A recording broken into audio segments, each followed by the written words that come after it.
Hi everyone and welcome to the Movies Summary channel. Today I would like to talk about the film Limitless, a 2011 American science fiction thriller film directed by Neil Burger and written by Leslie Dixon. Eddie Mora, Bradley Cooper, is a disheveled unemployed writer. He has a contract to write a book but is more talk than action. He has writer's block. At lunch with his girl Lindy, Abby Cornish, she gives him his keys back and breaks up, frustrated with his lack of career progress while she has recently been promoted to editor. Walking morosely down a New York street, he bumps into his ex-brother-in-law, Vernon, Johnny Whitworth, whom he hasn't seen for 9 years. Vernon is friendly and invites Eddie for a drink. They talk about Melissa, Eddie's first ex, who is living upstate. Eddie confesses he is behind schedule on the book. Vern, currently consulting with a pharmaceutical company, passes Eddie a new brain drug set for market release next year. Vern has to go but leaves his business card. Eddie takes the translucent pill on his way home.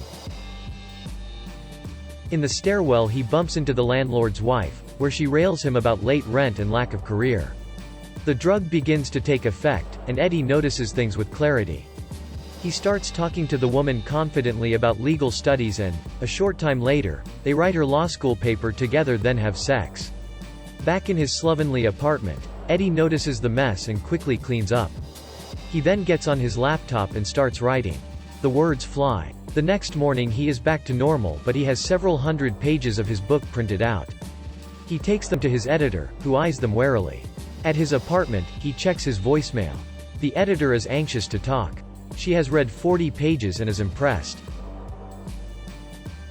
Eddie goes to visit Vernon. Vern's face is bloodied but won't say what happened, but he explains the drug is called NZT48 and asks Eddie to pick up his dry cleaning and some food. For another pill, Eddie will do anything. On return, the door is ajar, Vern is on the sofa, dead, and the apartment ransacked. Eddie, stunned and scared, settles down and calls 911. Waiting for the cops to arrive, he searches for the NZT48 stash and finds a plastic baggie full of the pills inside the oven, along with a wad of cash and an address book. He hides these from the cops, who eventually release him after a short interview. At the police station, he has a telecon with Melissa, his ex-wife, who doesn't want to see him. Back at home he takes another pill and gets a haircut, new clothes and motivation to finish the book in 4 days. He learns piano, cards, fitness, new languages, and talks like a know-it-all about everything to new friends. One of his listeners, stockbroker Kevin Doyle, Darren Goldstein, gives him his business card. Thereafter, Eddie is invited to a jet-set beach party down south. He zooms around with a babe and a Maserati, then shows off by cliff diving from over 100 feet, revealing that a side effect of NZT is to move ever forward, no holding back. He has an epiphany on what to do for the rest of his life, but realizes he needs lots of money to do it.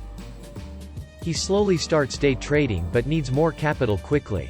A cafe owner sets him up with a Russian loan shark, Gennady, Andrew Howard. The Russian hands him $100,000 but threatens to skin him alive if he doesn't pay it back. Now Eddie stock trades in earnest and rapidly increases his brokerage account to $2 million. Job offers and reporters call. Kevin Doyle offers a meeting with elite entrepreneur Carl Van Loon. At dinner, Lindy is impressed with the new Eddie. They reconnect. Eddie's photo appears in the paper as a mystery trader. A man in a tan coat, Tomas Arana, seems to be spying on them. At night Eddie is nervous, sensing something. Eddie meets corporate raider Carl Van Loon, Robert De Niro, in a restaurant. He jokingly claims medication as his secret, then expounds on his knowledge and hints at a formula based on mass psychology. In a limo Carl tests Eddie by asking him to review a file of different companies. Eddie gleans there is a major merger in the works. Carl dropped off Eddie in Chinatown and invites him the next day for another meeting. Walking, Eddie loses track of time, an emerging side effect of NZT. Among disjointed events, he recalls Bruce Lee movies to help him battle a gang of muggers in a subway station. He then ends up in a bar and meets new friends and shags a blonde woman. 18 hours later he finds himself back to normal, limping but without memory of recent events. His can of NZT48 is nearly empty and he can't decipher the corporate files anymore. He calls to beg off the meeting with Carl but Kevin convinces him to attend.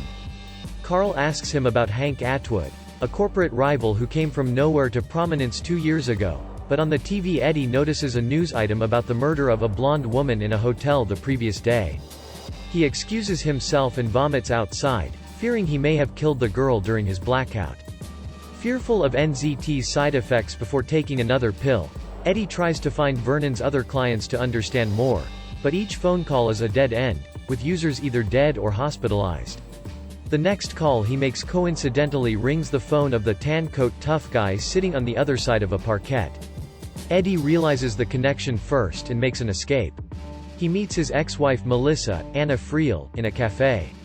She is a strung-out junkie who admits she took NZT, too, but stopped taking it when she realized no one could operate at that level of mental activity without bad consequences, then found out from Vernon that other users had died. Now off of it for 2 years, she cannot concentrate for more than 10 minutes and her life is a mess. She urges him to taper off slowly as cold turkey kills. She walks away with a pronounced limp. Russian loan shark Gennady finds Eddie and demands his money. In rousting Eddie, he spots a dropped NZT pill and takes it. He feels good and, after getting his $100,000 back, lets Eddie go. Eddie, sick and bedraggled, staggers into Lindy's office. He tells her everything, admits he needs the drugs, and admits hiding his main stash in her house. Leaving Eddie collapsed on the floor of her office, she recovers the plastic bag herself, but in the taxi coming back, the man in the tan coat from the parquet attacks. He viciously kills 2 bystanders that try to help her as she runs off and hides in Central Park. She phones Eddie, who encourages her to take one of the pills.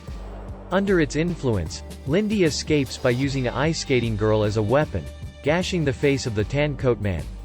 Eddie and Lindy sleep together, but in the morning she dresses and is somber. She wants nothing more to do with NZT. Eddie says he needs more time with it to set things up. Lindy leaves him. Once again Gennady meets Eddie, this time wanting more pills. Afterwards, Eddie hires 2 bodyguards. He meets Carl again, looking and acting sharp, and is put in charge of brokering the largest corporate takeover in history. Eddie has figured out the proper dosage to take, remembering to eat and sidestep alcohol to avoid blackouts. He orders up tailored suit with imperceptible compartments, to hide his pills, and hires a chemist to reverse engineer the NZT pills in a short 6 months. At a restaurant business lunch, he recognizes a police detective from Vernon's death investigation watching him. The cop shows Eddie the photo of him in the newspaper, which identified him as being at the hotel of the murdered blonde. Eddie hires good, lethal, lawyer Morris Brandt, who gets him off against weak circumstantial evidence. Meanwhile, the merger goes on and nears its conclusion. Eddie reveals plans to move on, but Carl wants him to stay, acknowledging Eddie's freak ability, throwing it around like a trust fund baby, while pointing out he hasn't paid his dues through competition to know how to assess his competition. Finding his hotel room raided, Eddie buys an $8.5 million secure condo fortress. On the street, he meets the Russian again, who wants 20 pills, or else. As he's about to receive $40 million from the Atwood merger, Eddie is confident he'll have enough money to deal with Gennady. At the office, though, Hank Atwood is a no-show. Carl and Eddie meet Hank Atwood's wife, who tells them Hank is in the hospital. The deal will close when he gets better.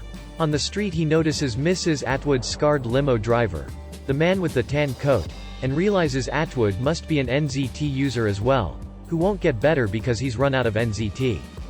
For now, Eddie must go to the police station and stand in an ID lineup, but his lawyer, Morris Brandt, gets him released.